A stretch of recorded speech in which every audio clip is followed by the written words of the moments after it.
On August 4th, 2012, Jaquilla Bullard was brought to her local police department, claiming that her husband had gone missing. She explained that after an argument, he left in his car and never returned home. Basically what I want to go through is, I know you were saying that he had stolen your vehicle and everything? Mm-hmm. Okay, I want to just go through and get some information about that, and see when the last time you saw him was, last time you talked to him. Well, if you can, just go through when the last time you seen him. I want to say last night about 9-10ish. He came, well, I was at Publix. He called me and said, "What you doing?" I said, "I'm fixing to get the stuff so I can finish making dinner. I made beef stew last night." So I went to, came home, Publix, came home, and when I got home, he was there. I think he slapped me on my butt or something, and I got mad. I said, "Can you quit that?" You know. Right. Then we argued for a minute. Were all the kids gone at this time? No, everyone was home. All the kids were home. Mm-hmm. So the vehicle was home at this point too? He got dressed. Like I said, I was sitting on my porch. I think it started raining, so I was like, I'm not going nowhere. No, he said, we should go together. And I was like, no, I don't feel like going, it's raining. I'm just going to sit right here. So that's when he left. And then that was the last time I saw him. After telling the police her story, she tells them about the phone call she had with her husband's mother. During the call, his mother told her that her children believe she killed their father. The police have already interviewed her children, which will be shown later in this video. And she said, "Where my son at?" I said, "I don't know. I haven't seen him." She said, "Well, That's Jerry's mom." Mm-hmm. She said, "Well, I've been calling him, and the kids called me and told me that y'all was fighting, and that they heard gunshots, and they saw you drag him and put him in the car." I was like, "Okay. What would you want me to do about that?" You know what I'm saying? I'm What time of day was this? This was maybe about noon, 12, 1 o'clock. Okay. And she said, "Yeah, I know you did something to my son. He told me that you said you was going to do something to him, and I'm finna call the police." I said, "Call him." And that was that. I went and laid down. She called me back again and asked me, had I heard from him? And I said, "No, I've been calling his phone." Do you remember what time that was? "No, sir." "Well, something not right, and I got a feeling." I say, "Well, that's with you and your friend. Me and my mother don't get along anyway. Something not right. I'm finna call the police and send them to your house." I was like, "Do what you gotta do, whatever." She called me back and told me that my nephew, which is Edward, she said Edward had been over there. When they came over there, he took some evidence from my house. She was like, "Yeah, I got you. I sent Lil Ed over there and he took the evidence and they taking it to the police station." I said, "Darlene, that's fine." Did you ask her what she meant by evidence? Like, what did she mean by it? She said, "Don't worry about it." Yeah, I did ask her. I was like, "What kind of evidence did they take from my house?" She's like, "Don't worry about it. I got you." Was her words. And I said, "Okay, Darlene, whatever. I'm not going to call you no more." So that's when I called the sheriff's office. I don't know what time. And was trying to see if I was able to report the vehicle stolen so you guys can try to find where he was and get me my car keys. And okay. That's when the police came, and here we are now. Oh yeah, and then she told me, she's like, "Yeah, you did something to my son because he told me that you wrote a letter saying that you was gonna kill him and leave him on Chafee Road." And did you write a letter like that? A while back, yes, I did. Okay. And it wasn't necessarily a letter. It was just me mad one day writing down my thoughts. After Jaquilla called the police, her home was searched. The police found a garbage bag on the porch containing a large amount of blood. Did they find anything in the house? Not that I know of, but apparently it was a garbage bag on the back porch that had blood in it. Then that's when they saw that, they asked me, and they put everybody out the house. And some bloody items. He asked me to open it up. It had a pillow in there, and I don't know what else was at the bottom of the bag. Did you recognize the pillow? It looks like a pillow from my house, yes. How did it get there? I don't know. I didn't even know it was a bag back there. And the kids told me, it was like, "Mama, you know it's a bag in the bag that got blood in it." And I was like, no, it's not. You're not sure how I got there? No. This is the part of the interrogation where the detective will confront the suspect and accuse them of murder. But before we get to that, let's take a look at the police interviews of her children, who claim to have heard gunshots and saw their mother cleaning up the evidence. And were you home all night last night and all day today? Yes, I was. Okay. And just kind of walk me through from last night until today. Okay. Now, last night, my dad and my mama was arguing. So then they just started arguing. My daddy was pulling her hair into the room, like Last night? Yeah, like just he wasn't dragging her, just walking with her. He Right. was walking, but holding her at the same time she was run. So my mom said she had to use the bathroom. So she told her to go use the bathroom. So then my sister said she heard pow 3 times. Pow, pow, pow. Which sister? My little sister. My youngest sister. What's her name? Jada. Jada. Did you hear it too? Did you hear anything? No, like I heard it, but like I was asleep and I didn't know if it was real. Cause I had a dream at the same time, so I just thought it was just my dream. So I woke up, but my sister was like, she's like, I heard a gunshot. So then I was like, my mom was just probably banging on the wall. She's like, no, I heard a gunshot. So then next thing you know, my mama, but my mama, she walked home from Publix, but she took the car to Publix, but she walked home. How do you know that she took the car? Because we watched her leave. So then, What car did she take? A red car. Is that your mom's car or your dad's car? My dad's car. Okay. Then she started just cleaning up the whole house. We all just started cleaning. She carpet cleaned all the rooms, all the floors and all that, the living rooms. That's all I know so far. So in the morning, the police just came. This is what I'm getting confused at. Everybody's saying that my daddy is not alive right now. Who's telling you that? Who's telling you that? Like my sister, she said she thinks he's dead, and I was like, and he thinks he's dead because he's not calling, he's not picking up his phone. So then, what else would you rather think, that he's dead or that his phone's turned off? Right. So which one? Or his battery's just dead. So I hope my mama, if she does go to jail, I hope she comes out good enough that we can get school clothes and all that, school supplies. Yeah. School starts in a week, huh? Yeah, but I hope my dad's not dead. He just probably, I hope he's just probably somewhere chilling somewhere. Right. Like doesn't want to be at the house because he doesn't like want to hurt anybody or something. Well, that's why we're talking to all y'all. We're trying to figure out what's going on, trying to find your dad and find out what's going on. And we just want to talk to each and every one of y'all. Okay? And they started making fun of me when I said, whatever my mama go, I'll go. Like if she go to jail, I'm gonna go to jail. Right. That's what we're doing. Because my over sister here. said if my daddy's dead and my mama goes to jail, we won't have nobody to go to. Well, if all that did happen, we would never just leave y'all with nobody to go to. Okay? Like we'll go to a foster or something. No, it wouldn't work like that. First, what I want to ask you is my mom going to get arrested? I can tell you right now, nobody's getting arrested right this second because we don't even know what went on. And that's why we're going to talk to y'all. Could you tell me, obviously you know the police got called. I mean, obviously the police got called to y'all's house. Can you tell me what's going on? See, I woke up, I heard like 3 gunshots, something like that.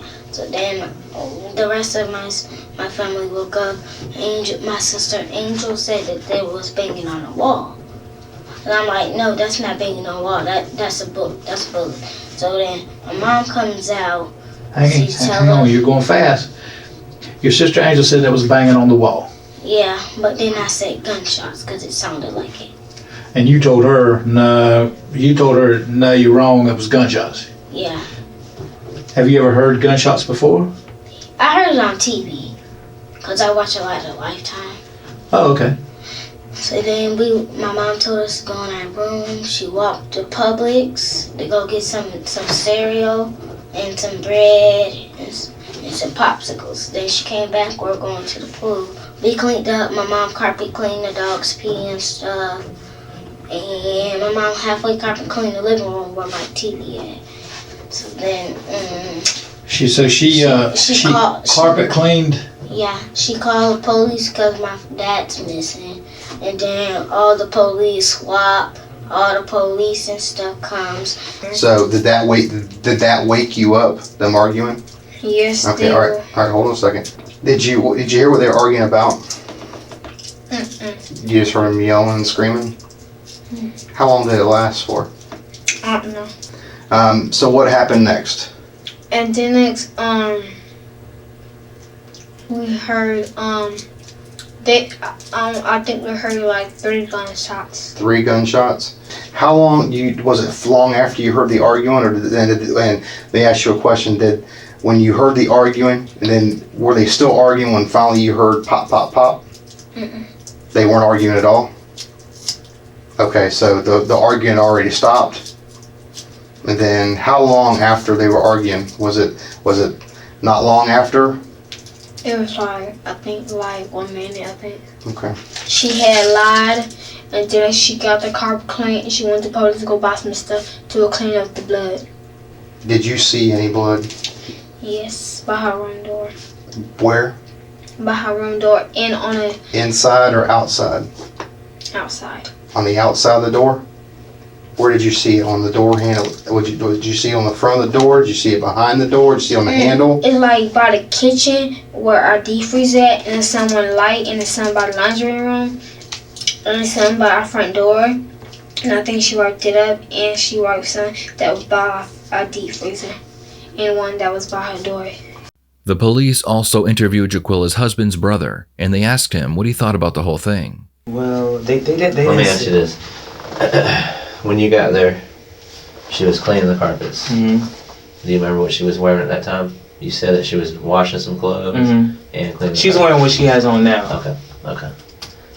And the washer was going? Mm-hmm. Okay. And when I see So her... at this point, you already pretty much, you're like, man, something's up. Yeah, I'm like, something's up. Like, it's something suspicious because, like, first off, you clean the carpet and you never clean. As I walk in the house, I see her carrying bleach into the bedroom. She closed her door behind her. And, you know, I'm like, you know, why is she cleaning? She never cleans, especially on her off day. She just sleeps or, you know, just rests. Mm-hmm. And so, What did you think when you first heard that? Was it believable? Was it believable? Did they argue a lot and everything? Yeah. I mean, it's definitely believable, and they do argue a lot. And it didn't surprise me because my brother had showed me a letter that he found that she wrote. Okay. Basically, it was her planning out how she was going to kill him. Mm-hmm. And the note said, Did it look like her handwriting? it is her handwriting because I've seen her handwriting. Okay. And the note said, wake Jerry up like at midnight or 1 o'clock and say, babe, let's go. Let's go to the beach. And I have the note in my phone. You took a picture of it? I took a picture of it. Okay. It says, wake Jerry up like midnight, 1 o'clock and say, let's go to the beach. Why'd you take a picture, just in case you guys really feel like she's capable of doing it? Yes. So it said, wake Jerry up, midnight, 1 o'clock, say, let's go to the beach. Mm-hmm. Once they get in the car, I guess, shoot him and I guess dump his body in the ocean or something. She said throw away gun, throw away disposable gloves. It said if anything, like in a case of emergency, give mom like insurance information. I just wanted to be just me and my kids. The last interview they did before confronting Jaquilla was with her husband's son. For a long time, my dad's been trying to get away from her because she's been trying to kill him for the longest. And why do you say that? Well, she put, you know those beads that you get when you buy new shoes that says "Do not eat"? Yeah. She put that in his food before. How do we know that? My sisters know it. They the one that told me. Like, Okay. they saw her do it. But this was like, I was like 11 then. So it's been a long time. Yeah. Okay. All right. So this has been going on for that long. Yeah. Because crap, you're 17 now. So back when you were around long time 11, You know, your sisters told you about her putting stuff in his food. Mm-hmm. Okay, so what else? They told me she put smashed up glass in his food before. Like 2 years ago or last year, the police came to my house because my sisters heard gunshots because she was, I guess, shooting at him, but she hit the wall instead of him. And there was actually, my dad went to jail that time too. So your dad went to jail, but she was shooting at him Mm-hmm. and hit the wall. Mm-hmm. And he went to jail. Yeah, and they already fixed the holes. It was in. But the police see the holes in the wall? No, they didn't come in the house. So they just arrested your dad, but there was actually holes in the wall. Mm-hmm. I think it was just one, but I heard more than one. Well, I heard one. I was asleep, and I'm a light sleeper, like the light sleeper in the house. So I popped right up, and then my dad came in my room and told me everything was alright. And then she called the police, and she was crying and stuff. And then they took him down. Wow. Based on these last few interviews, the police believe that Jaquilla is their killer, so now it's time to confront her. You're obviously the one responsible for Jerry missing. Okay. Whatever. Okay, Jaquilla. I've done a lot of work previous to this. I work in the domestic violence unit, that type of thing. Okay. Like I said, everything we're collecting showing that you're responsible for this. Okay. And you and I both know, as I sit here and talk to you now, I can tell you and I both know that that's exactly what everything's going to show, right? Not necessarily, no. Okay, well, that's the path it's going to lead. Okay, now having said that, all right, what I want to do is sit down with you here and find out what exactly happened last night or this morning, actually this morning, to basically push you into this, okay, or make you act the way you did, all right, because it's been my experience that everybody has a reason for behaving that way, okay. I spoke to you in the car over here. I know that you're a hard worker. You take care of your kids. You not only take care of your kids, but you're the type of person that works in the medical field, which means you take care of other people. And if those people wouldn't live if it weren't for you. So obviously you're not a bad person. You're a good person. You're a good mother. Something had to make you do this and make you react that way. I don't believe that it's something you coldly calculatedly done. It's probably something that you did after you didn't feel like you had a choice. Do you know what I mean by that? I guess, kind of, sort of. Okay.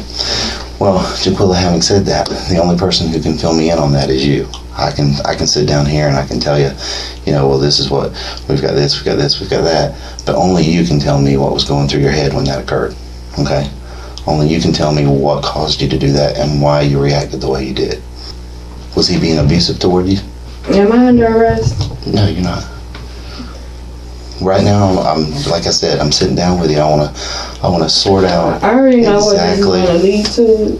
So. And right, Jaquilla, you know what it's going to lead to because you were there, I was there. But what I want to do is find out why. You and I both know what happened. Only you're the one that can tell me why. And I want to know because, like I said, if this is a situation where he was abusive with you and you didn't feel like you had a choice and that was the only way out, I mean, you're not a very big, violent woman, I can tell, And people can only take so much, Jaquilla, People can only take so much until they have to do something and have to do something to get out. So is that what it was? Was he abusive with you? Or was it just the girlfriend thing that got you this morning? No, he said plenty of them. No. Well, what happened this morning to make every other morning different? Like I said, Jaquilla, I spoke to you all the way over here in the car, I understand, we actually have a lot in common. I dealt with a lot of police, and I know that you're doing your job, and it's your job to be nice to me, and well, I'm not nice to you. I'm not nice to you because it's my job. It's not my job to be nice to you. I'm nice to you because I feel like you're a decent person. They twist your words around, and Jaquilla, I'm not trying to twist any words around. I'm trying to allow you this is your chance to tell me what happened this morning, okay?